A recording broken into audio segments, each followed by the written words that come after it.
I'm Lisa Lundy, author of the Super Allergy Girl Allergy and Celiac Cookbook, and I'm excited to have you with us in the kitchen because we're going to show you one recipe that you can use to make rolls, French bread, Danish pizza crust, breadsticks, waffles, and coffee rolls.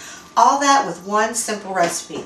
What I've got in the mixing bowl for you already is 1½ cups of tapioca flour or starch, 1½ cups of garfava flour, 3 teaspoons of xanthan gum, 3 teaspoons of the Energy egg replacer, a teaspoon of salt, and a tablespoon of baking powder.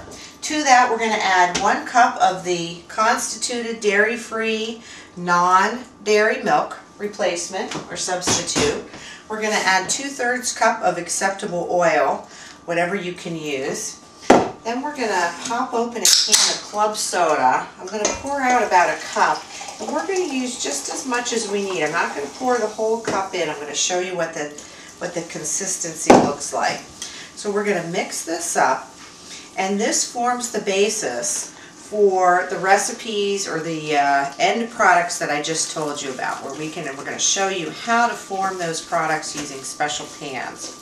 So you want this batter to be a little on the creamy side, so we're going to add just a little bit more of the club soda until we get a nice creamy consistency.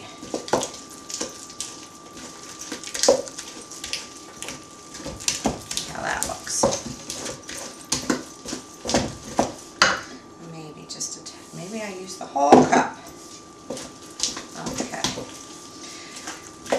So there you've got your batter. Creamy, not too runny. We're going to take a Ziploc bag. You can use any other kind of bag. I'm going to clip off a small corner because I'm going to start and show you forming. So I just clipped off, you can see, a tiny triangle. And we're going to form the smallest item first, which is the Danish.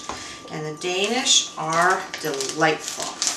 They freeze well, they're great for parties, they're great for entertaining. We're going to take a greased baking sheet. We're going to take our dough with the end cut off, and we're just going to swirl this around like that. And to the center of these delightful Danish, you can add your favorite kind of jelly or not. My kids mostly like them, actually half like them plain, half like them with jelly, so in either case, you can just put a little tiny dab, like a 1/4 teaspoon of jam in the center. And you can make a little indentation for the jam. We're going to put those in the oven, and we will come back to those.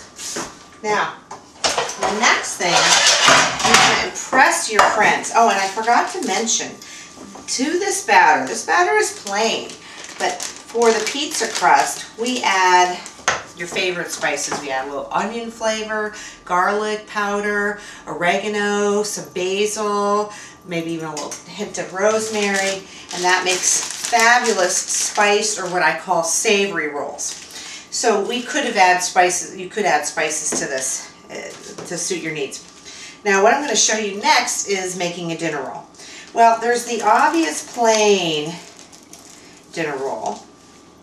And then what you can do is you can take your batter and form three little balls like that. And then what you'll end up with is a fancier dinner roll. You'll end up with what we call a clover roll in baking. So again, to make a plain dinner roll, just swirl it around. You can smooth out the top or not smooth out the top. I'm going to put a little bit more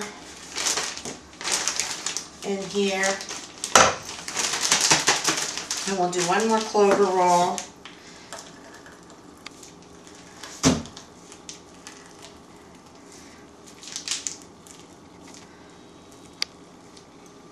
And we'll get those in the oven. Now, this is a very well-used pan in our house. This is a hot dog roll pan. We also have a hamburger roll pan, and that saves us lots of time when we're making rolls every day and every week. We get a little bit more of this batter in here. And we're going to show you forming a hot dog roll.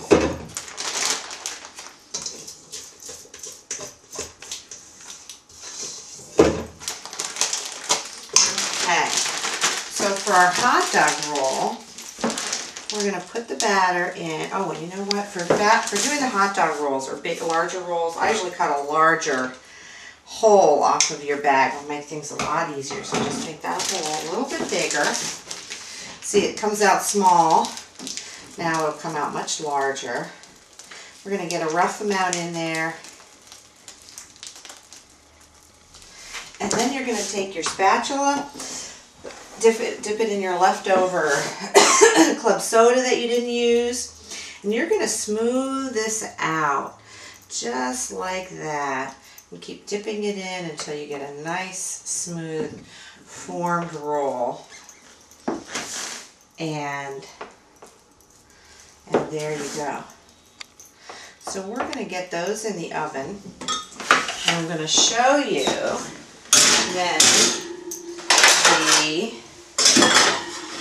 same batter being used for cinnamon rolls. So let's set our timer. It takes about 25 minutes for that. So the other pan I wanted to show you, this is a French bread pan. It's fabulous for making a French loaf. It's a double pan.